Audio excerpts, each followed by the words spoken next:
The Jacksonville Jaguars have had some really good success in the third round of the NFL draft, and on the opposite side of that coin, they've had some very, very bad picks.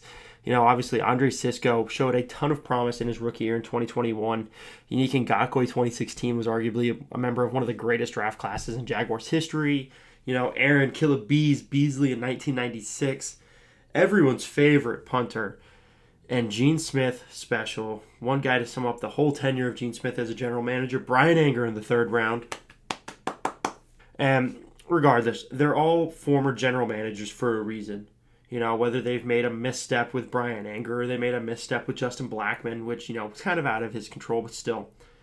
All of those general managers prior, Dave Caldwell, Shaq Harris, Gene Smith, they're true to the word of a blind squirrel finds a nut once in a while. It happens, but we're not here to talk about the Jaguars' missteps in the third round. We're here to talk about the 2022 NFL Draft third round, and which the Jaguars hold 2 picks in. We're starting to get into the pack where the Jaguars have a lot of these late picks for a lot of their trades they've made in previous years. They have picks 65 and 70. Now, if they've gone edge rusher and linebacker with 1 and 33, I don't see a way that they can go another defensive selection. Obviously, they could flip, the NFL world on its head and go defensive end or defensive interior. They could look at a safety. They could do any of those things on the defensive side of the ball. But man, Trevor Lawrence is going to be just gripping that TV remote as hard as he possibly can if you start round 3 without helping him in one way or another. Now, the retirement of Brandon Linder and the departure of Andrew Norwell to the Commanders leaves the Jaguars with 2 huge holes on their offensive line to fill. Looking at the Jaguars' offensive line, there's potential turnover of 80%. 80% of the Jaguars' offensive line might look different than what it did at the beginning of 2021 and at the end of 2021 because right now Cam Robinson is the only one that is going to be on this roster as it stands right now that was starting last year in 2021 for the majority of the time that he was a penciled-in starter.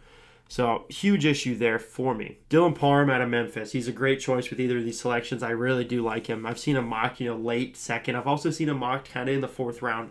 So, some people might call this a reach. Some people might say it was great value. But I do think that sweet spot is somewhere, maybe pick 70 if you like him a little bit more there. He wouldn't be a major loss if they don't get him as well. But a lot of these draft pundits are saying his best abilities or when he doesn't have to be used in movements, when he's not a pulling guard, in screen plays. That's not really where Dylan Parham makes most of his money, unfortunately.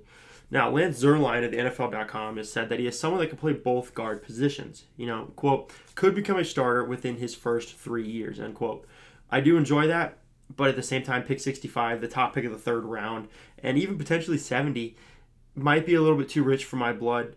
I do really think he would be a nice addition to the team, but I obviously would convince myself he's going to be, Alan Faneca. He's going to be the next Hall of Famer if, the Jaguars sign him like we all do in May and June.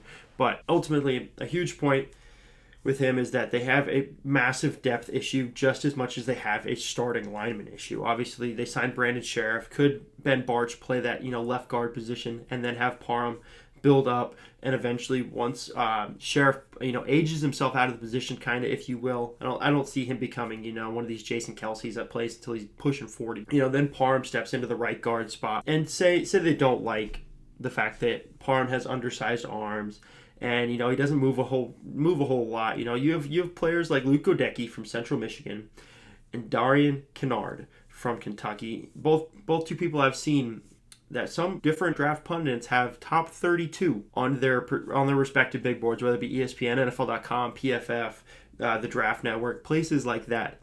Various places have these 2 guys on their top 32. So you could potentially getting a first-round talent at the top of the the third round. Now, the Jaguars could also be in the market for a wideout. That's been the big talk right now. Obviously, they gave Christian Kirk the monster contract that nobody seems to want to listen to what the actual details were. Obviously, you have Marvin Jones, who's on his 3rd team. You have Laviska Shenault, who really knows what the hell is going to happen with him. You have Zay Jones, who looked like he was on his way back out in Vegas because what happened in Buffalo was not good. You know what's missing out of that group? A big big-bodied wide receiver that can really stretch the field and take over games.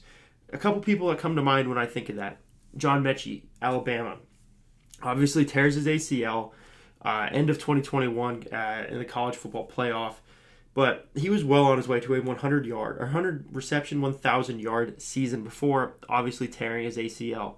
He fixes a huge need, in my opinion, that the Jaguars have. The Jaguars had a catching the ball issue, which is hard to say for a wide receiver, and a route running issue. And what does John Metchie do with both of those?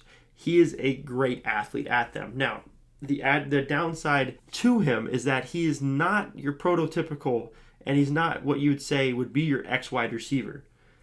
He's 5'11", 189. He's built like a slot receiver and not your typical X wide receiver. So that would be the biggest turnoff for me. David Bell from Purdue.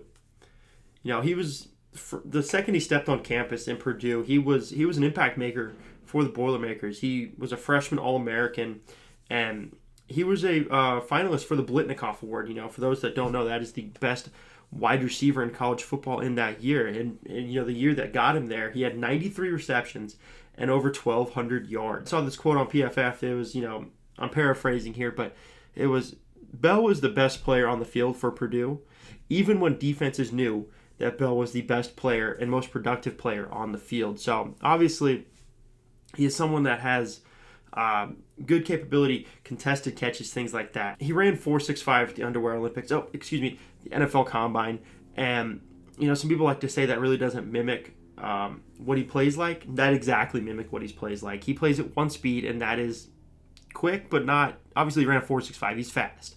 To the average person, he's fast. But for NFL standards, he's okay.